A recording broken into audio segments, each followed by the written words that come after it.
Hello everyone, এখন চলছে এটা আমাদেরই গল্প। আর আমি সেটার এক্সপ্লেনেশন করব। প্রথমে 2টা পর্ব হয়ে গেছে, এক্সপ্লেনেশন করব না, আজকে 3rd পর্ব থেকে এক্সপ্লেনেশন শুরু করি। নাটকের গত পর্বে দেখা গিয়েছে যে আসলে ছেলেটা পরিবারের বড় ছেলে এবং সে একটা রিলেশনে থাকে, কিন্তু পরে রিলেশন কন্টিনিউ করে না, ব্রেকআপ করে দেয় কজ তার অফিসের বসের মেয়ের সাথে তার বিয়ের কথা বলে। ফ্যামিলিকে রাজি করানোর পরেও আবার নিষেধ করে দেয়, কারণ বসের মেয়ের অনেক টাকা পয়সা, অঢেল টাকায় প্রেমে পড়ে যায়। তো তারপর বসের মেয়ের সাথে দেখা করতে যায় বসের বাসায়, এবং দেখা করতে যাওয়ার পর মেয়েটার পছন্দ হয়, ছেলেটারও পছন্দ হয়। এবং বাড়িতে যে ছোট ছেলে আছে সেই ছোট ছেলের কাহিনীটা পরে দেখা যাবে।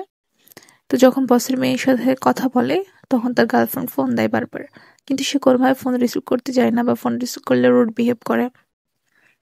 এরপর রেস্টুরেন্টে দেখা করার পর ছেলেটি জানায় যে আমি আর তোমাকে বিয়ে করতে পারবো না, আমার ফ্যামিলি অন্য কারোর সাথে বিয়ে ঠিক করেছে। কিন্তু সে সম্পূর্ণ মিথ্যা কথা বলেছে, সে টাকার লোভে তার বসের মেয়েকে বিয়ে করছে।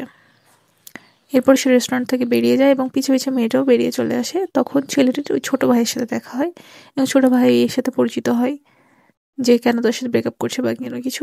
এখানে শেষ হয়। তো নেক্সট পর্ব আমরা দেখবো আসলে কি ঘটেছে।